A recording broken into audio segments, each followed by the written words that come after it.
크리스천 헤럴드 애청자 여러분 안녕하십니까? 영혼의 쉼터 이 시간 진행의 정영철 인사드립니다.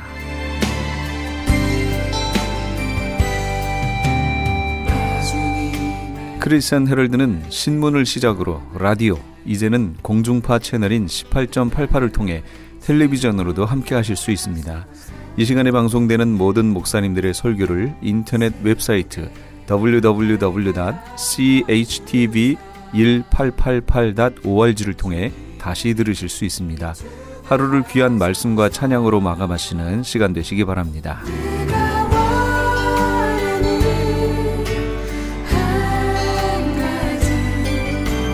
이 시간에는 먼저 감사한 인교회 김영길 목사님께서 시편 4편 6절에서 8절까지의 말씀을 본문으로 주께서 내 마음에 두신 기쁨이란 제목의 하나님의 말씀 전해주시겠습니다. 많은 은혜 받으시기 바랍니다. 하나님 아버지는 우리가 기뻐하며 사는 그런 삶을 보시기를 원하십니다. 세상의 부모도 자식이 기뻐할 때 기쁜 것이지요. 자식이 밤낮 슬퍼하고 울고 낙심하고 이불 뒤집어 쓰고 누워있으면 세상에 사는 맛이 어느 부모에게 있겠습니까? 하나님도 마찬가지십니다. 하나님께서 그의 아들의 피로 값주고 사신 하나님의 백성들이 아침에 일어날 때부터 저녁에 누울 때까지 자다가도 일어나면 할렐루야 기뻐하는 마음이 그의 전 존재 속에 있을 때 그 삶이 바로 하나님을 예배하는 삶이고 하나님의 영이 함께하는 삶이고 하나님이 영광 받으시는 삶이 되는 줄 믿습니다. 사탄은 우리가 낙심하며 살기를 원합니다. 세상은 우리로 하여금 침울한 인생을 살게 합니다. 풍랑을 보고 물속에 빠져들어갔던 베드로처럼 세상은 우리들을 낙심의 바다로 빠져들어가게 합니다. 염려와 근심으로 가득 채워 우리를 물속으로 가라앉게 합니다. 몸이 병들 때 낙심하지 않을 사람 없습니다. 사소한 감기라도 한 달 이상 그 감기와 함께 실랑이를 하고 있으면은 누구나 다 마음이 처지고 낙심되고 우울하게 됩니다. 사람들 때문에 마음이 상해도 낙심합니다. 어떤 때는 분명한 이유도 없이 마음이 가라앉을 때도 있습니다. 낙심하면 제일 먼저 사라지는 것이 기쁨입니다. 우리 인생에 언제 기뻤던 날이 있었는지 기억마저도 사라집니다. 낙심의 바다는 그 깊이를 헤아릴 수 없어서 우리를 깊이 끌고 내려갑니다. 낙심은 우리에게 큰 해를 끼칩니다. 삶의 의욕을 잃어버리게 합니다. 심신이 위축되어서 병에 걸리게 합니다. 사람들을 싫어하고 기피하며 어둠 가운데 숨어들게 합니다. 낙심이 다가오면 신앙생활의 열정도 사라집니다. 예배드리는 일이 귀찮아지고 찬송하는 일도 내키지가 않습니다. 마음속에 원망과 불평이 안개처럼 피어오르고 까닭없는 두려움이 밀려옵니다. 낙심이 우리에게 남겨주는 것은 절망뿐입니다. 우리를 향하신 하나님의 뜻은 항상 기뻐하는 것이라고 성경에 기록되어 있습니다. 고린도후서 13장 11절에 바울은 고린도 교회 성도들에게 말하기를 마지막으로 말하노니 형제들아 기뻐하라 하였습니다. 가장 중요한 얘기다. 형제들이여 항상 기뻐해라. 빌립보 교회 성도들을 향하여서는 3장 1절에 끝으로 나의 형제들아 주 안에서 기뻐하라 하고 명령했습니다. 끝으로 이보다 더 중요한 일 없다. 끝으로 나의 형제들아 주 안에서 기뻐하라. 그리스도인으로서 기뻐하는 삶은 선택이 아닙니다. 필수입니다. 그리스도인들은 반드시 기뻐하며 살아야 합니다. 하나님께서 그렇게 사는 하나님의 자녀들을 보시기를 원하시기 때문입니다. 어떻게 기쁘게 살 수 있을까요? 사람들은 스스로 노력하면 기쁘게 살 수 있다고 생각합니다. 기뻐하기로 마음먹으면 기뻐할 수 있을 거라고 생각합니다. 환경을 좀 바꾸면 기쁘게 되리라고 생각합니다. 여행을 좀 다녀오면 기쁨이 배가 되리라고 생각합니다. 새롭고 더 좋은 물건들을 구매하면 기쁘게 되리라고 생각합니다. 어떤 사람들은 알코올에 의지하고 약물에 의존해서 기뻐해 보려고 합니다. 그러나 이런 기쁨은 오래가지 못합니다. 바닷물을 마신 후처럼 갈증이 이전보다 더 심해집니다. 인위적으로 만들어 놓은 기쁨이 사라지면 그 절망의 심연은 더욱더 깊어갑니다. 전보다 더 어두워지고 전보다 더 추운 날들이 오랫동안 지속이 됩니다. 바울은 단순히 기뻐하라고 하지 않았습니다. 주 안에서 기뻐하라고 했습니다. 그리스도인의 기쁨은 우리의 주님이신 예수님 안에서만 얻을 수 있습니다. 예수님께서 나를 위하여 하신 일을 묵상할 때에 우리 영혼 속에 기쁨이 솟아오르게 됩니다. 나 같은 죄인을 구원하기 위하여 이 세상에 사람이 되어 오신 하나님의 아들 예수 그리스도, 내 죄를 짊어지시고 십자가 위에서 나를 대신하여 죽으신 하나님의 아들 예수 그리스도, 내 손을 붙들고 아버지 하나님 앞에 나아가시면서 아버지, 내가 소개해 드릴게요. 내 피로 값주고 산 아버지 아들입니다. 아버지의 딸입니다. 그리고 돌아보시며 우리에게 내 아버지 곧 너 아버지, 너의 아버지다. 내 하나님 곧 너희 하나님이다 하시는 예수님. 그 예수님 안에 내가 있을 때에 누리는 기쁨입니다. 그러므로 이런 기쁨은 물질에서 오는 기쁨이 아닙니다. 존재적인 기쁨입니다. 내가 어디에 있느냐에 의해서 얻는 기쁨입니다. 주 안에 내가 있을 때 하늘로부터 임하는 하나님이 내 마음에 두신 기쁨입니다. 이런 기쁨은 다함이 없는 기쁨이요 차고 넘치는 기쁨입니다. 다윗은 이런 기쁨을 가리켜 주께서 내 마음에 두신 기쁨이라고 했습니다. 이 기쁨은 세상 사람들이 이해할 수 없습니다. 그들의 농사가 잘 되고 곡식 창고에 곡식이 가득할 때보다 더 큰 기쁨입니다. 그들의 포도 농사가 잘 되어 새 포도주가 풍성해 그릇마다 포도주로 채워져 있을 때보다 더 큰 기쁨입니다. 곡식 창고도 언젠가는 빈 창고가 될 것이고 새 포도주 그릇들도 언젠가는 빈 그릇이 될 것입니다. 그러나 하나님께서 다윗의 마음에 두신 기쁨은 영원히 솟아오르는 기쁨입니다. 세상이 줄 수 없는 기쁨입니다.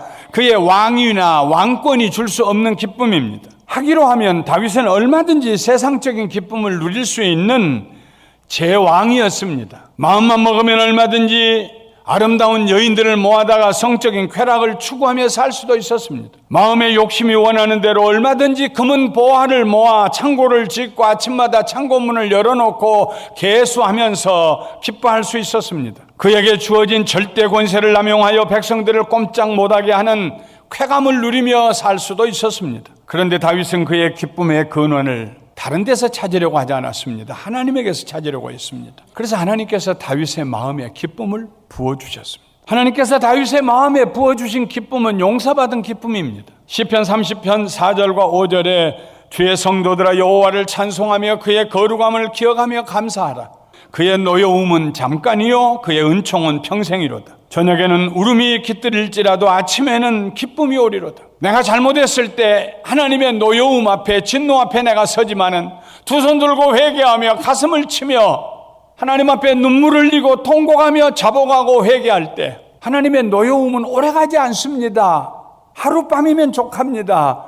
저녁에 울다가 잠들었는데 아침에 하나님께서 그 마음에 용서의 기쁨을 부어주십니다. 시편 30편 11절과 12절에 주께서 나의 슬픔이 변하여 내게 춤이 되게 하시며 나의 베옷을 벗기고 기쁨으로 띄우셨습니다. 이는 잠잠하지 아니하고 내 영광으로 주를 찬송하게 하심이니 여호와 나의 하나님이여 내가 주께 영원히 감사하리이다. 이스라엘 백성들은 하나님 앞에 죄를 범하고 회개할 때 베옷을 입었어요. 시줄과 날줄이 굵어서 입고 앉아있으면 몸에 배겨서 불편한 옷, 씻겨서 상처가 나는 옷, 풀먹인 마포 옷과 같은 그런 베옷을 입고 하나님 앞에 자기를 겸손히 하고 회개했습니다.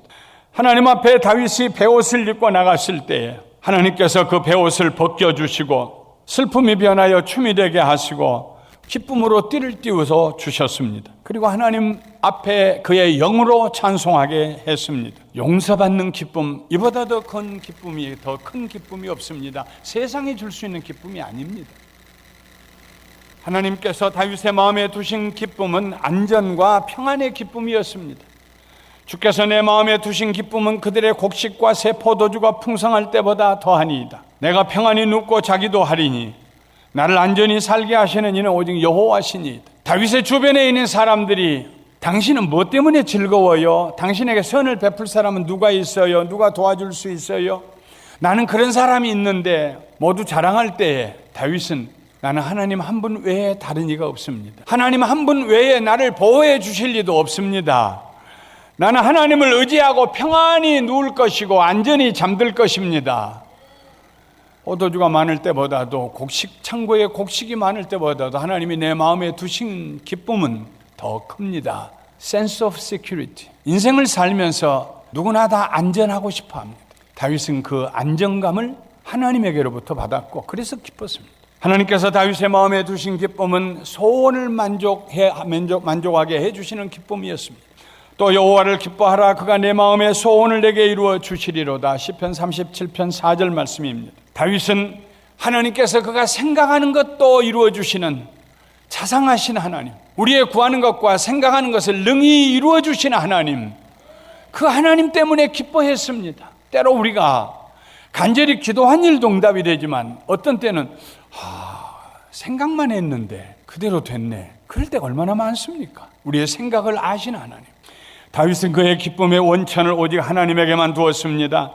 시편 16편 11절에 주께서 생명의 길을 내게 보이시리니 주의 앞에는 충만한 기쁨이 있고 주의 오른쪽에는 영원한 즐거움이 있습니다. 주님을 바라보고 주님을 앙망하고 나가는데 하나님 앞에, 우리 주 예수 그리스도 앞에, 성령님 앞에 기쁨이 충만하고 그의 오른편에 즐거움이, 영원한 즐거움이 충만하고 하나님께로부터 기쁨과 즐거움이 흘러넘쳐 들어옵니다. 사랑하는 성도 여러분, 이런 삶을 사시게 되시기를 주님의 이름으로 축원합니다. 우리의 기쁨은 다른 데서 오지 않습니다. 오직 하나님께로부터 옵니다. 우리에게 기쁨을, 하나님의 기쁨을 가져다 주시는 분이 성령님이십니다. 오늘은 5월 15일 성령 강림주일입니다. 예수님께서 부활하신 후 40일 동안 제자들과 함께 하시면서 하나님 나라에 관하여 가르치셨습니다. 그리고는 아버지 하나님께서 약속하신 성령을 받을 때까지 예루살렘을 떠나지 말고 기다리라고 간절히 당부하신 후에 제자들 보는 데서 하늘로 들려 올라가셨습니다. 제자들은 선생님의 말씀에 순종하여 흩어지지 아니하고 예루살렘에 모여 함께 기도했습니다. 그렇게 하기를 열흘째 되었을 때 갑자기 하늘로부터 불이 내려왔습니다. 각 사람 머리 위에 혀처럼 불이 갈라졌습니다. 방 안에 바람 소리가 가득했습니다. 그 순간 제자들을 비롯하여 그곳에 있던 모든 사람들이 성령의 충만함을 받고 성령의 말하게 하심을 따라 다른 언어들로 말을 하기 시작했습니다. 성령이 임하시자 사도행전 13장 52절에 기록된 말씀처럼 제자들은 기쁨과 성령으로 충만한 사람들이 되었습니다. 이전에는 두려웠고 숨었고 문 걸어 잠그고 있었는데 사랑하는 선생님 앞서 보내드리고 우울하고 침울하고 낙심했는데 성령이 임하시자 그들의 마음속에 하늘로부터 하나님의 기쁨이 부어지기 시작했습니다. 그래서 기쁨도 충만하고 성령도 충만하고, 사랑하는 성도 여러분, 성령님이 우리에게 오실 때 우리에게 하나님의 기쁨을 보따리로 선물로 가져오시는 줄 믿습니다. 제자들에게 복음을 듣고 세례를 받은 3,000명도 성령 충만함을 입고 기쁨이 충만하였다고 사도행전 2장에 기록이 되어 있습니다. 데살로니가 교회와 같은 이방인 성도들도 예수님을 믿은 후에 많은 환난 가운데서도 성령이 주시는 기쁨을 누릴 수 있었습니다. 성령님의 기쁨, 성령님을 통하여 주시는 기쁨, 데살로니가전서 1장 6절에 있는 말씀입니다. 바울 사도가 그들에게 칭찬합니다. You welcomed with the joy given by the Holy Spirit. 성령님에 의해서 주어진 그 기쁨을 너희들이 받아들였다 하는 것입니다. 가슴 여시고 오늘 성령님이 우리에게 부어주시는 하나님의 기쁨을 마음껏 누리시기를 예수님의 이름으로 축원합니다. 성령님이 계신 곳에는 언제나 기쁨이 있습니다. 예수님도 성령으로 기뻐하셨다고 누가복음 9장 21절에 기록되어 있습니다. 그리고 그의 제자들에게 아무도 빼앗을 수 없는 기쁨을 주시겠다고 약속하셨습니다. 지금은 너희가 근심하나 내가 다시 너희를 보리니 너희 마음이 기쁠 것이요 너희 기쁨을 빼앗을 자가 없으리라. 성령님이 임하셨을 때 제자들은 예수님을 보는 것과 마찬가지였습니다. 그들의 마음에 기쁨이 강물처럼 임하였습니다. 바울은 로마서 14장 17절에서 하나님의 나라는 먹는 것과 마시는 것이 아니요 오직 성령 안에 있는 의와 평강과 희락, joy, 기쁨이라고 했습니다. 그래서 바울은 감옥에 갇혀 있으면서도 기뻤습니다. 자기만 기쁠 뿐만 아니라 다른 사람에게도 그 기쁨을 나누어주며 나와 함께 기뻐하자고 말했습니다. 빌립보서 2장 17절 18절에 만일 너의 믿음의 재물과 섬김 위에 내가 나를 전제로 드릴지라도 나는 기뻐하고 너희 무리와 함께 기뻐하리니 이와 같이 너희도 기뻐하고 나와 함께 기뻐하라. 빌립보 교회 성도들에게 복음을 전하고 감옥에 갇혀 매를 맞고 나와서도 복음을 전하고, 그래서 빌립보 교회가 세워졌습니다. 내가 너희들을 위하여 복음을 전하다가 지금은 로마에 잡혀와 있는데 감옥에 갇혀 있는데 여기서 내가 순교를 당한다고 할지라도 내가 피를 흘린다고 할지라도 나는 기뻐하리라. 죽음을 이길 수 있는 기쁨이요, 나와 함께 기뻐하자.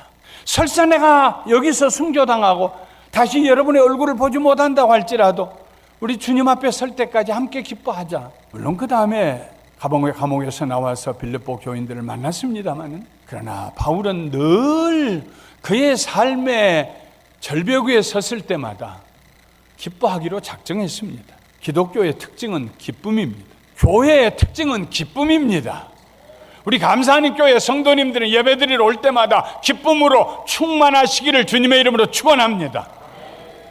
비어서 왔다가도 돌아갈 때는 기쁨이 막 터질 것 같이 충만해서 얼굴이 펴지고 얼굴에 웃음이 떠오르고 소망의 말을 나누고 긍정적이 되고, 여보 우리 기뻐합시다. 하나님이 우리와 함께 하신대 기뻐합시다. 부부가 서로 기뻐하며 돌아가는 그런 성도들, 그런 교회, 그게 예수님 세우신 교회의 모습입니다. 예수님은 그런 교회를 보기를 원하십니다. 그리스도인이면서 영혼 속에 기쁨이 없다면 뭔가 잘못돼도 크게 잘못된 것입니다.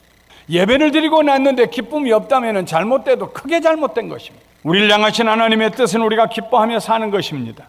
하나님께서는 스가랴 선지자를 통하여 이렇게 말씀하셨습니다. 2장 10절에 여호와의 말씀에 시온에 따라 노래해라 기뻐해라 이는 내가 와서 너희 가운데 머물 것임이니라. 예배드리는 이 자리에 하나님의 영이 함께 계시기 때문에 우리는 노래하고 기뻐하고 즐거워하고 하나님을 찬양하고 하나님을 높여드릴 수가 있습니다. 그리스도인들은 적극적으로 기뻐하며 살아가야 합니다. 어떤 경우에도 낙심하기를 거부해야 합니다. 베드로전서 4장 12절 13절에 베드로는 고난당하는 성도들, 핍박당하는 성도들에게 이렇게 말했습니다. 사랑하는 자들아 너희를 연단하려고 오는 불시험을 이상한 일 당하는 것 같이 이상히 여기지 말고 오히려 너희가 그리스도의 고난에 참여하는 것으로 즐거워하라. 이는 그의 영광을 나타내실 때에 너희로 즐거워하고 기뻐하게 하려 함이라. 즐거워하고 기뻐하게 하려 함이라. 이 말은 overjoy라는 말입니다. 기쁨이 차고 넘쳤다는 말입니다. 감출 수가 없다는 말입니다. 사는 일이 뭐 재밌어야지요 목사님. 그리스도인들은 그렇게 말해서는 안 됩니다. 그리스도의 영이 우리와 함께 계시는데 이 세상을 즐겁게 기쁘게 살다가 아버지의 나라에 갈 터인데 뭐 때문에 낙심합니까? 즐거워야 돼. 보통 즐거워하는 거야. 즐거우면 막 흘러 넘쳐야 됩니다. 하나님께서 우리의 마음에 두신 기쁨을 잘 간직하기 위해서 우리는 죄를 멀리해야 합니다. 우리가 죄를 범할 때 하나님과 우리 사이에 간격이 생기기 때문입니다. 우리가 죄를 범하 하나님의 주시는 기쁨이 그쳐요. 우리의 마음에 하나님께서 두신 기쁨을 도적질해 가려는 모든 것들로부터 우리의 마음을 지켜야 합니다. 혹시라도 죄를 범하였을 때는 상한 심령으로 회개하며 하나님 앞에 나가야 합니다. 심령이 가난한 자가 복이 있다고 했습니다. 천국이 저희 것입니다. 천국은 하나님의 기쁨이 있는 곳입니다. 심령이 가난하다는 말은 영적으로 파산 선고를 당했다는 말입니다. 하나님의 은혜가 없이는 난 아무것도 아닙니다. 파산됐습니다 하는 마음으로 울며 하나님 앞에 회개하고 나가는 사람입니다. 오직 하나님의 용서의 은혜를 구하면서 깨어진 마음으로 하나님께 나가야 합니다. 그때 우리는 죄 사함을 받을 뿐만 아니라 기쁨이 회복될 것입니다. 죄를 회개하고 죄를 멀리할 뿐만 아니라 우리의 기쁨을 지키기 위해서 또 기쁨을 얻기 위해서 우리는 하나님의 말씀을 늘 가까이 해야 합니다. 하나님의 말씀을 읽고 듣고 묵상할 때 우리의 영혼이 기쁨으로 가득 채워집니다. 하루아침에 최소한 15분이라도 내서 아무리 바쁘더라도 하나님의 말씀을 읽어요. 하나님의 말씀을 읽으면서 맞아요 하나님, 그렇습니다 하나님, 그 말씀이 생명의 말씀이 내 속에 흘러들어오게 해요. 하나님의 말씀을 시인해드려요. 인정해드려요. 하나님의 의롭시다고 하나님을 높여드려요. 그리고 그 말씀 가운데 우리에게 부탁하는 말씀이 있다면 그 말씀 하나 붙들고 그날 순종해요. 그때 우리의 삶에 기쁨이 차고 넘칩니다. 기쁨은 하나님 말씀에서 오는 것입니다. 빌립 집사가 스데반이 죽고 예루살렘에 핍박이 임하였을 때 사마리아로 나갔습니다. 사마리아에 가서 복음을 전했습니다. 사도행전 8장 8절에 보면 빌립이 사마리아에 가서 복음을 전할 때 그 성에 큰 기쁨이 있었다고 합니다. 상상해 보십시오. 빌립에 가서 그 사마리아 성에 가서 예수를 전했습니다. 구원의 복음을 전했습니다. 그랬더니 그 성 전체의 온도가 올라갔습니다. 사람들마다 만나서 기뻐하고 기쁨으로 인사하고 원수가 화목하게 되고 자기들이 가졌던 것을 가난한 사람들에게 나누어주고 마치 사도행전 2장에 있는 역사가 거기서도 일어나기 시작했습니다. 하나님의 말씀이 있는 곳에는 기쁨이 있습니다. 다른 데서 찾으려고 하지 마시고 날마다 하나님을 말씀을 먹고 묵상하고 순종하심으로 기쁨을 얻으시기를 주님의 이름으로 축원합니다. 뿐만 아니라 우리는 하나님께 늘 기도해야 합니다. 쉬지 말고 기도해라. 기도는 하나님과의 관계입니다. 기도하는 사람은 하나님과 사이가 뚫어져요. 통로가 생겨요. 하나님의 기쁨이 내게 흘러들어와요. 믿음이 없이는 기도할 수 없습니다. 하나님의 살아계심을 믿고 그를 찾는 자에게 상 주시는 자이심을 믿는 성도들만이 진지한 기도를 드릴 수가 있습니다. 그때 하나님께서 기뻐하시고 우리의 기도를 응답해 주실 것입니다. 기도하는 생활에 기쁨이 있습니다. 죄를 멀리 하시고 하나님의 말씀을 가까이 하시고 그리고 늘 쉬지 말고 기도함으로 사랑하는 성도 여러분, 나무가 싱싱하게 자라서 꽃을 피고 열매를 맺는 것처럼 기쁨으로 충만한 삶을 사시기를 주님의 이름으로 축원합니다. 말씀을 마치겠습니다. 주 안에서 우리는 기뻐해야 됩니다. 기쁨은 환경에서 오지 않습니다. 물질에서 오지 않습니다. 기쁨은 존재에서 옵니다. 내가 어디 안에 있느냐, 거기서 기쁨이 옵니다. 다른 데서 기쁨 구하려고 하지 마십시오. 헛수고입니다. 사람이 여러분에게 기쁨 주리라고 기대하지 마십시오. 주 안에서 우리는 기쁠 수 있습니다. 기쁘게 사는 성도들은 건강합니다. 마음도 건강해요. 쉽게 넘어지지 않습니다. 구겨지지 않습니다. 시험 들지도 않습니다. 기쁨으로 충만한 사람은 몸도 건강해요. 병들지 않아요. 지난 33년 동안 다른 곳에 출타했을 때를 제외하고는 한 번도 제가 몸이 아파서 주일날 설교를 걸러본 적이 없습니다. 오늘 아침에 나가는데 권사님 한 분이 목사님은 한 번도 몸이 아파서 주일 설교를 쉬신 적이 없어요. 하나님께 감사해요. 그리고 가셨어요. 돌이켜보니까 한 번도 그런 적이 없어요. 왜요? 나를 통해서 주시는 하나님의 말씀이 나를 지나가면서 나를 기쁘게 하기 때문입니다. 나를 건강하게 하기 때문입니다. 예배에 오셔서 예배를 중하게 여기고 하나님 말씀을 아멘으로 응답하시는 여러분들에게 모일 때마다, 만날 때마다, 말씀 들을 때마다, 예배 드릴 때마다 하나님께서 여러분의 마음에 기쁨을 심어주시기를 주님의 이름으로 축원합니다. 기뻐하는 사람은 능력의 사람이 됩니다. 역경도 손쉽게 극복할 수가 있습니다. 느헤미야는 여호와로 인하여 기뻐하는 것이 너희의 힘이라고 느헤미야 8장 10절에 말씀했습니다. 기뻐하는 사람은 힘이 넘쳐요. 지혜로운 삶을 살게 됩니다. 기뻐하는 사람에게는 원수도 없습니다. 하나님께서 우리 마음에 기쁨을 심어주시기를 소원하십니다. 오늘 마음 여시고 하나님의 기쁨을 받아들이시기를 웰컴 하시기를 주님의 이름으로 축원합니다. 하나님께서 우리의 마음에 두신 기쁨을 귀하게 여기십시다. 중하게 여기십시다. 어떤 경우에도 사탄이 우리에게 낙심이라고 하는 파괴적인 씨앗을 심도록 허락하지 마십시오. 우리가 항상 기뻐하며 살 때 하나님의 영광을 받으십니다. 기뻐하는 삶은 그 삶 자체가 예배입니다. 성도는 주 안에서 선택적으로 기뻐하는 것이 아닙니다. 마땅히 항상 필수적으로 기뻐해야 합니다. 이런 기쁨이 우리 모두의 가슴 속에 영혼 속에 넘치도록 임하시기를 주님의 이름으로 축원합니다. 지금까지 감사 한인교회 김영길 목사님께서 귀한 하나님의 말씀 전해주셨습니다. 감사 한인교회는 6959 너트 애비뉴 부에나 파크에 위치하고 있습니다. 신앙상담에 도움을 받기 원하시는 분은 714지역 521-0991 714지역 521-0991번으로 문의하시기 바랍니다.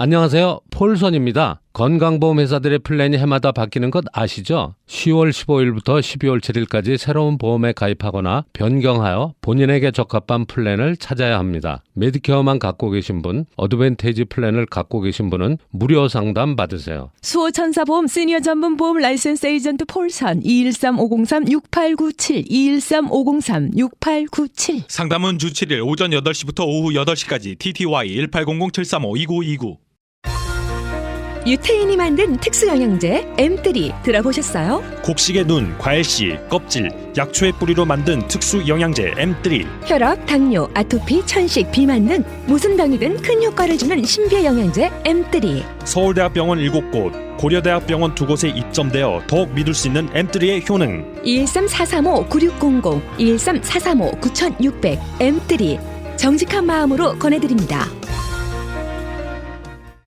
아니 당신 미장원 다녀왔어? 헤어스타일이 확 바뀌었네. 홈쇼핑 월드 차홍 고데기로 마술을 부렸지. 홈쇼핑 월드 차홍 고데기. 차홍 허니앤비 샴푸로 머리 감으면서 차홍 헤어두피 마사지를 쓰면 머릿결이 너무너무 부드러워지고 한 움큼씩 빠지던 머리카락도 눈에 띄게 덜 빠져. 차홍 고데기 너무 좋아. 그럼 그 웨이브 머리도 당연하죠. 3, 4분이면 이렇게 풍성한 웨이브 머리를 만들 수 있다고요. 너무 이쁘다. 어디서 샀어? 홈쇼핑 월드. 가격 만족, 품질 만족, 행복한 쇼핑. 팔가와 웨스턴 홈쇼핑 월드.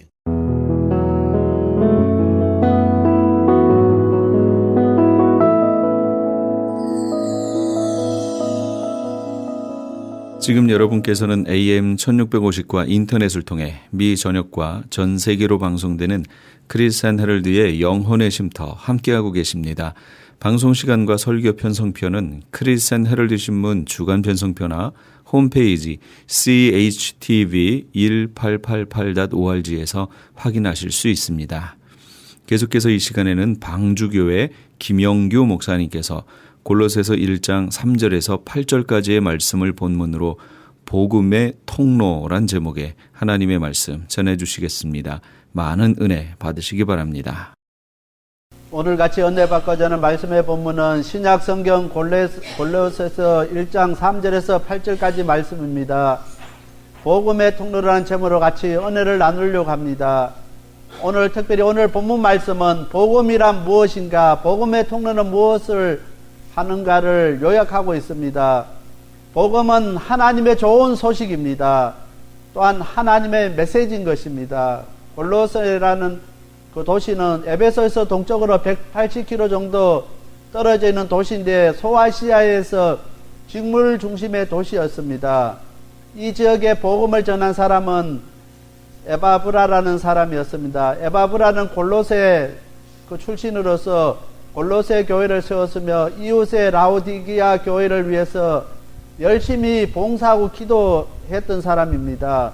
골로새서 1장 4절에 보면은 에바브라는 사도 바울이 로마 감옥에 처음 갇혔을 때 바울을 찾아가서 골로새 교인들의 믿음과 사랑에 대해서 소식을 알려주었습니다.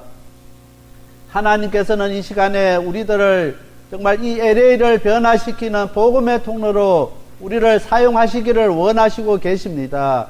에바브라처럼 하나님의 말씀에 순종하고 정말 복음의 통로로 사용되기 위해서 애쓰고 기도하는 우리 모든 성도님들이 다 되시길 바랍니다. 첫 번째로 복음 통로는 진리의 말씀을 들을 때 가능한 것입니다. 5절 말씀입니다. 너희를 위하여 하늘에 쌓아둔 소망을 인함이니 곧 너희가 전에 복음의 진리의 말씀을 들을 것이라. 복음은 진리입니다. 진리는 듣고 믿는 자에게 이루어질 확실한 경험입니다. 오늘 우리는 예배에 와서 하나님의 말씀을 들을 때 복음의 역사가 일어나야 되는 것입니다. 복음을 만난 사람은 자기가 가진 영육 간의 문제가 예수 그리스도 안에서 해결되는 것이 복음을 만난 사람들의 증거인 것입니다. 오늘 우리가 복음을 접하고 복음을 만난 사람은 영육 간의 모든 문제가 예수 그리스도 안에서 해결되는 것입니다. 그래서 복음을 접하지 못한 사람이, 예수님을 알지 못한 사람이 오늘 우리의 모든 그 문제가 해결되는 것을 보면서 나도 복음을 접하고 복음을 만나야 되겠다는 그런 마음이 생기게 해야 되는 것입니다. 로마서 1장 16절 말씀입니다. 내가 복음을 부끄러워하지 아니하노니 이 복음을 모든 믿는 자에게 구원을 주시는 하나님의 능력이 됨이라. 첫째는 유대인에게요 또한 헬라인에게로다. 로마서 1장 16절 말씀에 내가 복음을 부끄러워하지 아니하노니 이 복음을 믿는 자에게 구원을 주시는 하나님의 능력이 됨이라 했습니다. 오늘 우리가 복음을 부끄러워하지 아니하고 이 복음을 우리가 믿고 나갈 때 하나님께서 우리에게 능력을 주신다는 것입니다. 오늘 우리 모두에게 하나님의 구원의 능력이 우리에게 넘쳐야 되는 것입니다. 예수 믿기는 믿는데 우리 가운데 하나님의 능력이 나타나지 아니하고 하나님의 말씀이 우리 가운데 있지 아니하면은 우리가 복음의 통로로 사용될 수가 없다는 것입니다. 에베소서 6장 19절 말씀입니다. 또 나를 위하여 구할 것은 내게 말씀을 주사 나를 이를 입을 벌려 복음의 비밀을 담대히 알리게 하옵소서 할 것이네 했습니다. 오늘 우리는 항상 우리 자신들 위해서 기도하는데 그 기도 제목이 내게 말씀을 달라고 기도해야 되는 것입니다. 오늘 우리에게 하나님 주시는 말씀이 있을 때 우리가 우리의 입을 벌려 복음의 비밀을 담대하게 알릴 수 있다는 것입니다. 오늘 우리에게 하나님 주시는 그 말씀이 없으면은 오늘 우리가 입을 벌려 복음의 비밀을 담대하게 말할 수가 없습니다. 오늘 내게 주신 하나님의 말씀이 없으면은 오늘 우리가 복음의 통로로 사용될 수 없는 것을 우리가 기억해야 되는 것입니다. 그래서 에베소서 6장 19절 말씀대로 항상 우리가 하나님께서 내게 말씀 주시라고 내게 말씀 달라고 항상 기도하는 오늘 우리 성도들이 다 되시길 바랍니다. 그래서 오늘 내가 만나는 사람들에게 내게 주신 그 하나님의 말씀을 전하고 내게 주신 그 하나님의 말씀을 이야기하는 오늘 우리가 되어야 된다는 것입니다. 오늘 예수 믿는 우리 성도들 가운데 세상 사람들을 만나고 세상 가운데 있으면은 내게 주신 하나님의 메시지가 없기 때문에 하나님의 말씀이 없기 때문에 그들에게 아무것도 이야기를 해줄 수가 없다는 것입니다. 오늘 세상 사람들이 알지 못하는 복음의 비밀이 있을 때 세상 사람들은 그 비밀을 알기 위해서 우리에게 다가오고 우리에게 가까이 하게 되는 것입니다. 오늘 세상 사람들이나 오늘 예수 믿는 사람들이나 전혀 다를 것이 없다고 하면은 세상 사람들이 오늘 예수 믿는 사람들, 오늘 하나님의 자녀, 하나님의 백성들을 우습게 여기고 무시해버리는 것입니다. 이 땅에 많은 교회가 있고 많은 성도들이 있지만은 이렇게 무시당하고 이렇게 힘들게 역차별받고 이렇게 신앙생활하는 시대가 드문 그 시대에 오늘 우리가 살아가고 있습니다. 왜 오늘 우리가 이렇게 힘들게 우리가 신앙생활하고 이렇게 어렵게 우리가 살아가야 되느냐는 것입니다. 오늘 우리에게 하나님의 주시는 말씀이 없기 때문에 오늘 우리에게 복음의 비밀을 간직하지 못했기 때문에 세상 사람들이 오늘 우리를 무시할 수밖에 없다는 것입니다. 예수 믿는 사람이나 믿지 않는 사람이나 다를 것이 하나도 없기 때문인 것입니다. 오늘 우리가 주일 시간이 되면 하나님 앞에 나와서 예배를 드립니다. 세상 사람들은 즐기고 세상적인 것을 추구하기 위해서 또 그들 나름대로 떠납니다. 오늘 하나님 앞에 나오는 하나님의 백성이나 세상을 향해 가고 있는 세상 사람들이나 다를 것이 하나도 없다고 하면은 세상 사람들이 오늘 우리를 향해서 무엇을 바라볼 수 있겠냐는 것입니다. 오늘 우리가 항상 기도하기를 하나님 내게 하나님의 말씀을 주시옵소서. 정말 부족하고 아무것도 할 수 없지만 내게 하나님의 말씀을 주셔서 복음의 비밀을 담대하게 알리게 하옵소서. 시간 날 때마다 기도할 수 있게 되길 바랍니다. 그렇게 해서 오늘 우리 가운데 하나님의 주시는 말씀이 있는 오늘 저와 우리 모든 성도들이 다 돼야 되겠습니다. 비록 우리 방주교회가 숫자는 작지만은 우리 교회 성도 한 사람 한 사람이 하나님의 주시는 말씀이 있을 때 복음의 비밀을 갖고 있을 때 담대하게 나가서 그 비밀을 알리게 될 수 있다는 것입니다. 이 시간부터 우리가 기도하기를 하나님 나에게 하나님의 말씀을 주시옵소서. 그렇게 기도할 수 있게 되길 바랍니다.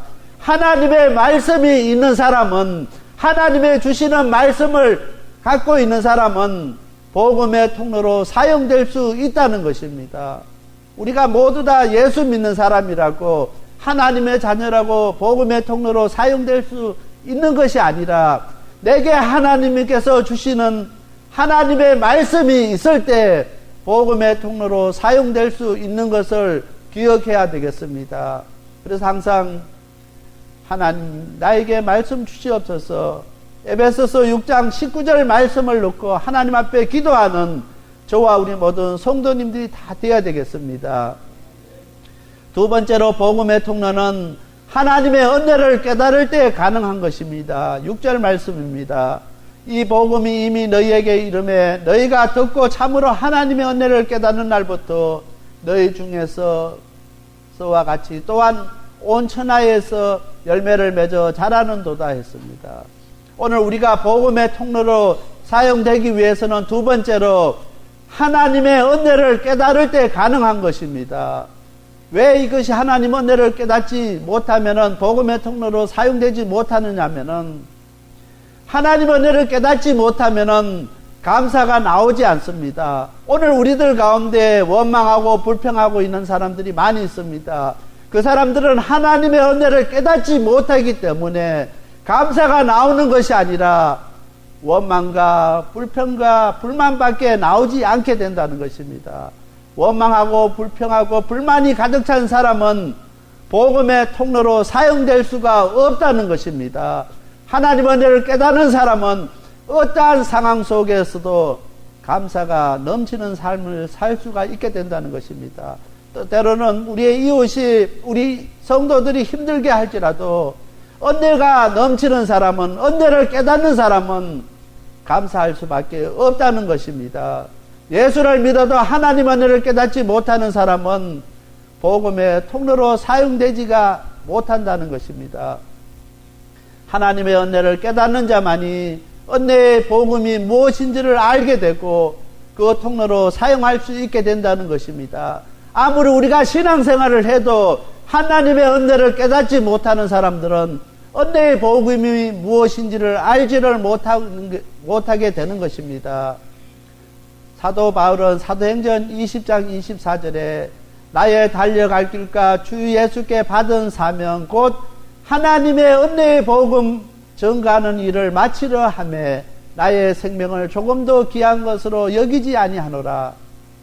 사도 바울이 고백하기를 하나님의 은혜의 복음을 깨닫게 되었을 때 나의 생명을 조금도 귀한 것으로 여기지 아니하노라고 고백했던 것입니다. 오늘 우리가 하나님의 은혜의 그 복음을 깨닫게 될 때 나의 생명을 조금도 귀한 것으로 여기지 아니할 그런 자리에 우리가 들어갈 수 있게 된다는 것입니다. 정말 받은 은혜가 너무 크고 너무나 감사하기 때문에 사도 바울은 나의 생명을 조금 더 귀한 것으로 여기지 아니하였다는 것입니다. 하나님의 은혜에 감사함으로 하나님께 나아갈 때 오늘 우리가 복음의 통로로 사용될 수 있는 것을 다 기억할 수 있게 되길 바랍니다. 우리가 복음의 통로로 사용되기 위해서는 하나님 은혜에 감사함으로 하나님께 나아가는 저와 우리 모든 성도님들이 다 되어야 되겠습니다. 세 번째로 복음의 통로는 사명받은 사람을 통해서 그 일을 가능하게 하는 것입니다. 7절 말씀입니다. 이와 같이 우리와 함께 종된 사랑하는 에바브라에게 너희가 배웠나니 그는 너희를 위하여 그리스도의 신실한 일꾼이요. 에바브라는 신실한 일꾼이라 했습니다. 그리스도의 신실한 일꾼이라 했습니다. 하나님께서는 복음 사역을 직접 하지 아니하시고 신실하신 하나님의 일꾼을 통해서 일하시는 것을 기억해야 되는 것입니다. 하나님께서는 이 시간에도 하나님의 신실한 일꾼을 찾고 계시는 것입니다. 그 신실한 일꾼을 통해서 하나님께서 복음의 통로로 사용하기 위해서 에바브라처럼 하나님의 신실한 일꾼을 찾고 계시는 것을 기억해야 되는 것입니다. 이 자리에 있는 저와 우리 모든 성도님들은 정말 하나님 보시기에 예수님의 신실한 하나님의 일꾼이 되어야 되는 것입니다.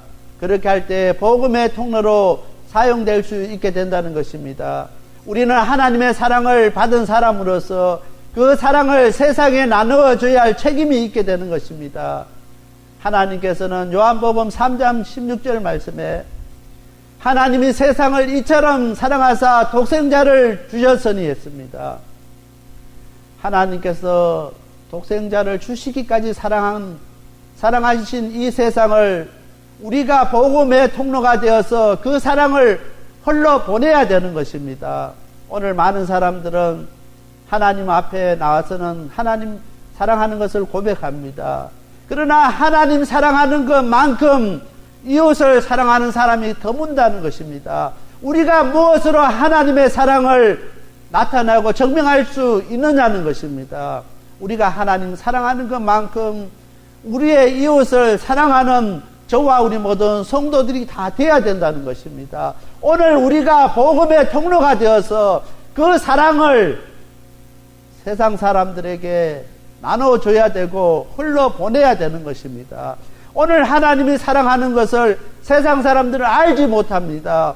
하나님이 이 세상을 이처럼 사랑하시는 것을 알게 해야 할 책임이 오늘 우리에게 있다는 것입니다. 오늘 우리를 통해서 우리 하나님께서 하나뿐인 독생자 예수님을 십자가에 못 박혀 죽기까지 사랑하신 이 세상을, 그 하나님의 사랑을 알게 하기를 원하십니다. 그 알게 하기 위해서 오늘 우리를 부르시고 오늘 우리를 복음의 통로로 사용하기를 원하시고 계시는 것입니다. 오늘 우리가 그 사랑을 흘러보내는 통로가 되어야 된다는 것입니다. 오늘 누가복음 10장에 누가 우리의 이웃이냐는 것입니다. 하나님 사랑하는 만큼 이웃 사랑하라고 예수님께서 말씀하셨습니다. 정말 오늘 우리가 우리의 이웃이 누군지를 다시 한번 기억하는 오늘 저와 우리 모든 성도들이 되어야 된다는 것입니다. 우리가 오늘 하나님 사랑하는 만큼 그 이웃을 하나님만큼 사랑하지 아니하면은 안 된다는 것입니다. 프랭크 루박이라는 선교사가 있습니다. 이 선교사는 평생을 한 일이 있습니다. 문명국에 가서, 그러니까 문자가 없는 나라에 가서 문자를 만들어주고 글을 가르쳐주고 그 사람들의 삶을 바꿔주는 그런 선교 일을 했습니다. 이 선교사가 이야기하기를 성도의 삶은 하나님의 은혜와 사랑을 양둥이에 받아서 간직하는 수준이 되어서는 안 된다는 것입니다. 하늘로 열려있고 세상에 그것을 전달할 수 있도록 땅으로도 열려있는 통로가 되어야 한다는 것입니다. 오늘 많은 그리스도인들 가운데 하나님 주신 은혜와 사랑을 받아서 혼자 간직하고 끝나버리는 성도가 얼마나 많은지 모릅니다. 하나님께서 우리에게 주시는 하나님의 은혜와 그 사랑을 받아서 간직하고 끝나는 것이 아니라 오늘 우리가 통로가 되어서 우리의 이웃들에게 세상으로 그것을 흘러보내지 않으면 안 된다는 것입니다. 왜 지금 이 시대에 많은 교회가 있고 많은 성도들이 있는데 왜 더욱더 이 세상이 어두워져 가고 힘들어 가고 더 영적으로 이렇게 교만해져 가느냐는 것입니다. 왜 성도들은 더 늘어나고 교회가 더 늘어나는데 왜 이 세상은 점점 더 힘들어가고 더 타락해가고 어두워져 가느냐는 것입니다. 오늘 하나님의 자녀, 하나님의 백성들이 하나님의 주신 은혜와 사랑을 받아서 흘러보내지 않기 때문에 세상으로 그것을 주지 않기 때문에 이런 문제가 생기게 된다는 것입니다.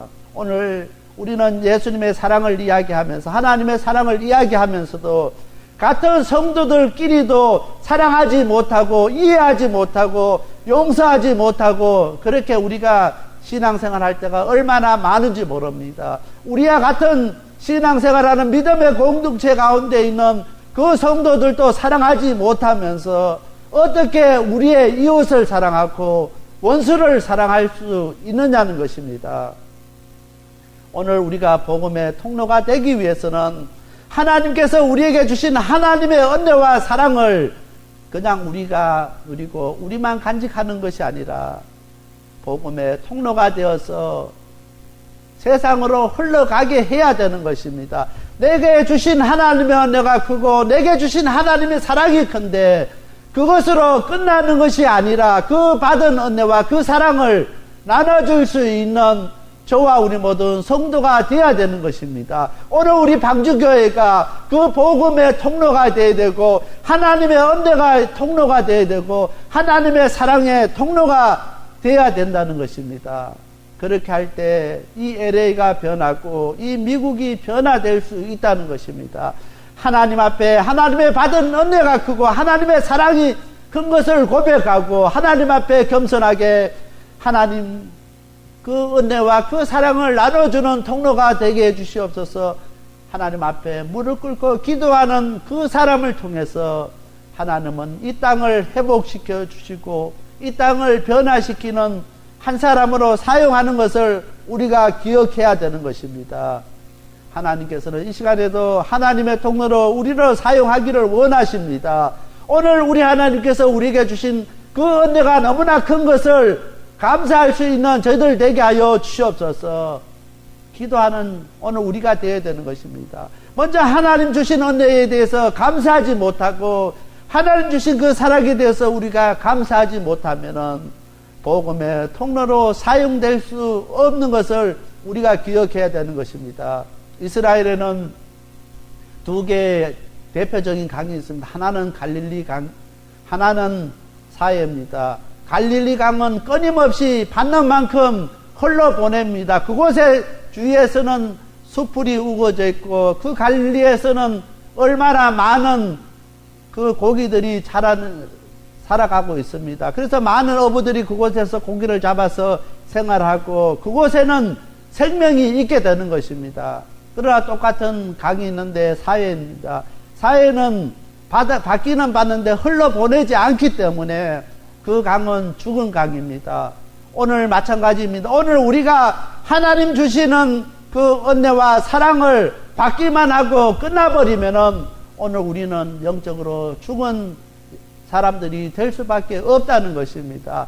하나님 주시는 은혜를 우리가 받은 만큼, 사랑을 받은 만큼 다시 흘러보낼 수 있는 갈릴리 강처럼 흘러보낼 수 있는 귀한 우리 성도들이 되어야 되는 것입니다. 은혜를 받고 사랑을 받고 흘러보내지 아니하고 나누지 아니하고 통로가 되지 아니하면은 그 사람은 영적으로 죽어있는 사람입니다. 그 사람에게서는 생명이 없게 된다는 것입니다. 오늘 교회가 생명 있는 교회인가 죽은 교회인가 판단한 기준은 한 가지입니다. 하나님께서 우리에게 그 믿음의 공동체에게 주신 하나님의 은혜와 사랑을 이웃들에게 세상을 향해서 나눠주는 교회인가 그냥 닫힌 교회인가 그것을 비교해 보면은 그 교회가 죽은 교회인지 살은 교회인지 생명 있는 교회인지 구분이 된다는 것입니다. 오늘 우리 교회가 오늘 골로새서 1장 3절부터 8절 말씀을 통해서 정말 예수 그리스도의 생명이 살아있는 귀한 교회가 되어야 되겠습니다. 오늘 이 시간에 우리 성도 한 사람 한 사람이 정말 예수 그리스도의 생명이 살아있는 그런 우리 성도들이 되어야 된다는 것입니다. 그러기 위해서는 하나님의 주시는 은혜와 사랑을 그냥 우리 속에 담아두지 마시고 받은 만큼 나눠줄 수 있게 흘러보내는 귀한 우리 성도들이 다 되어야 되겠습니다. 오늘 하나님 주신 그 은혜를 우리가 받고 끝나버리는 것이 아니라 오늘 우리가 만난 사람들에게 우리가 만난 그 이웃들에게 하나님의 은혜와 사랑을 나눠주는 저와 우리 모든 성도들이 다 되어야 되겠습니다. 그래서 오늘 우리가 복음의 통로로 사용되는 귀한 방주교회, 귀한 하나님의 자녀, 하나님의 백성이 다 되어야 되겠습니다. 그래서 정말 마지막 때 하나님 앞에 갔을 때 잘했다 칭찬받는 귀한 하나님의 자녀와 하나님의 백성들이 다 되시길 바랍니다. 그러기 위해서는 하나님의 은혜와 사랑을 끊임없이 나눠주고 하나님의 통로로 사용되기 위해서 날마다 하나님 앞에 하나님 내게 하나님의 말씀을 주셔서 복음의 비밀을 담대하게 알리게 하소서. 하나님 앞에 겸손하게 기도하는 저와 우리 모든 성도님들이 다 되어야 되겠습니다. 다 같이 기도드리겠습니다. 지금까지 생명을 살리고 자유케 하는 섬김이 있는 방주교회 김영규 목사님께서 하나님의 말씀 전해주셨습니다. 생명을 살리는 방주교회는 3735 휴스 애비뉴 로스앤젤레스에 위치하고 있습니다. 교회에 대한 자세한 안내는 전화 213지역 663-3301 213지역 663-3301번이나 홈페이지 arkofnoahchurch.org로 문의하시기 바랍니다.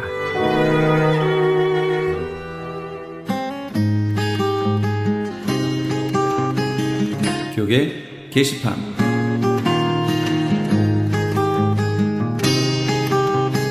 GIM 글로벌 국제선교연합 주최로 열리는 제12회 글로벌 국제선교대회가 북가주 지역의 월러크릭에 위치한 힐사이드 커버넌트 철치에서 있습니다. 일시는 12월 15일 토요일과 16일 주일이며 첫째 날인 15일 토요일은 오전 9시부터 오후 1시까지, 둘째 날인 16일 주일은 오후 5시부터 7시까지입니다. 보라 내가 새 일을 행하리라 라는 주제로 열리게 되는 이번 대회에는 한국을 비롯하여 미주 지역에서 8명의 패널이 참석하고 국제기도원협회, OMF, 위클리프와 각 민족 교회들이 선교 부스도 마련됩니다. 특히 둘째 날 행사 후에는 한국 음식을 포함한 각 나라 음식이 마련되며 식사 규제를 통한 만남의 장도 갖게 되므로 한인 커뮤니티의 많은 참여를 바랍니다. 주 예수 사랑교회를 담임하고 계신 김준식 목사의 두 번째 책인 창세기 원역사의 비밀 출판기념회가 세계 아거페 선교교회 신교실에서 있습니다. 김준식 목사의 21세기 세계 동향을 계시록의 시각으로 해석하는 요한계시록의 증언이라는 제목의 책을 펴신 바 있습니다. 이번 출판기념회 일시는 10월 22일 토요일 오후 6시이며 장소는 세계 아거페 선교교회 신축 본당에 있는 친교실입니다. 저녁 식사가 준비되어 있으니 오셔서 축하해 주시고 만찬도 나누시기 바랍니다. 남가주 한인목사회에서 제50차 정기총회를 수집합니다. 일시는 11월 2일 수요일 오전 10시 30분이며 장소는 윌셔 크리스천 교회입니다. 등록비 20불이 있으며 좀 더 자세한 사항은 213-820-9414 213지역 820-9414 회장 엄규서 목사에게 연락 주시기 바랍니다. LA 한인타운에 위치한 나성제일교회에서 중고등부를 사역할 EM 사역자를 청빙합니다. 영어 설교와 사역이 가능하고 공인된 신학교를 재학 중이거나 졸업하신 분을 원합니다. 이력서와 신용 고백서를 이메일 lakfpc@gmail.com 이메일 lakfpc@gmail.com으로 보내주시면 됩니다. 좀 더 자세한 사항은 전화 213-388-7101 213지역 388-7101번으로 연락 주시기 바랍니다.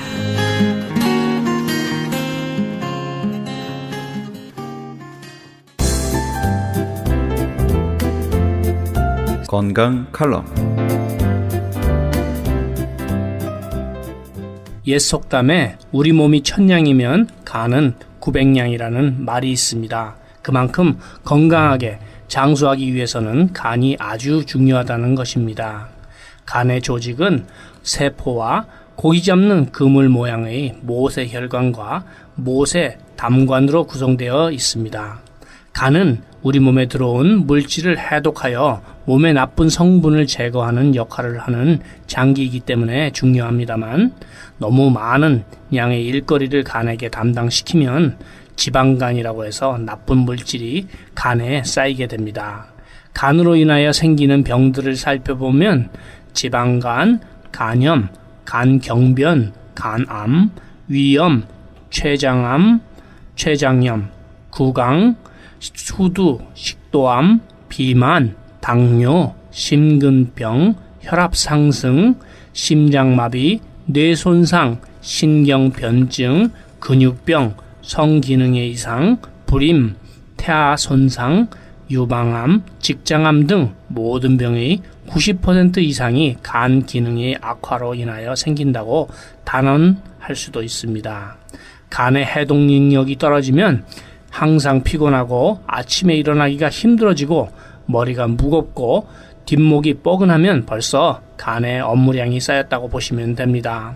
일반 성인의 경우 신체 에너지의 약 70%를 생명 유지를 위한 해독 작용으로 쓰고 있습니다. 공기오염, 수질오염, 대기오염, 식품 첨가물, 색소, 항생제, 방부제, 화학약, 각종 화학약물, 중금속의 독소, 담석, 콜레스테롤, 술, 담배 등의 노폐물과 과로, 과도한 운동, 스트레스도 간을 피곤하게 하는 독소의 원인이 됩니다. 여기서 가장 중요한 것은 어떻게 하면 간이 담당하는 업무량을 줄여줄 수 있는가가 건강한 장수의 비결이라고 할 수 있습니다. 간의 해독요법으로 먼저 대장의 배설을 원활하게 하여 대변의 소통을 뚫어주고 숙변을 제거한 다음에 담즙 배설이 잘 되게 하여 담도를 열어주는 방법 등으로 신체에 쌓인 노폐물을 제거하는 1차적인 방법이 있습니다만 이 방법들은 근본적인 치료 방법은 될 수 없습니다. 그럼 어떻게 하면 빠른 기간에 건강한 간을 만들 수 있는지 잠시 성경 말씀을 살펴보신 후에 해결 방법을 말씀드리겠습니다. 우선 피를 깨끗하게 만들어야 합니다. 혈액은 전신에 영양을 공급하고 노폐물을 배설하여 주는 역할을 합니다. 그러나 혈액이 오염이 되면 혈액순환이 안 되고 세포와 기관에 오염된 성분을 전달하여 줍니다. 오염되지 않은 혈액으로 간의 업무량을 줄여주게 되면 건강하게 장수하실 수 있습니다. 그럼 여기서 저는 무슨 병에 걸렸든지 큰 효과를 줄 수 있는 신비한 기적의 영양제 M3를 소개해 드립니다. 유태인 특수 영양제이고 효과가 아주 빠른 기적의 영양제입니다. 꼭 한 번쯤은 드셔보시기를 권해드립니다.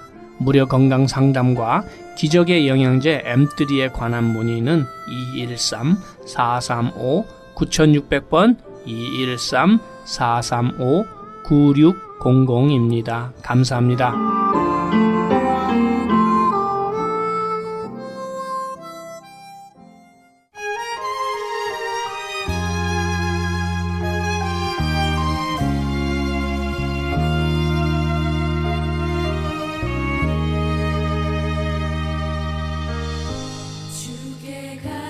오직 여호와를 앙망하는 자는 새 힘을 얻으리니 독수리의 날개치며 올라감 같을 것이요 다른 박질하여도 곤비치 아니하겠고 걸어가도 피곤치 아니하리로다. 이사야 40장 31절 말씀입니다. 지금 슬프고 힘든 일이 있으십니까? 하나님께서 이미 우리의 형편을 알고 계시며 함께하고 있다는 믿음의 확신만 가진다면 그 슬픔과 힘든 일은 금방 기쁨으로 화할 것입니다. 오직 하나님만 의지할 때 소망과 위로의 날개가 돋아나서 괴로움을 극복하고 자유롭게 창공을 날 수 있을 뿐만 아니라 새 힘의 역사와 함께 변화된 새 나라를 사는 복의 주역이 될 수 있습니다. 이렇게 힘차게 소망과 위로의 날개짓을 하시는 우리 애청자 여러분 다 되시기 바랍니다. 지금까지 크리스천 헤럴드 방송에서 보내드린 영혼의 쉼터의 정영철이었습니다. 고맙습니다.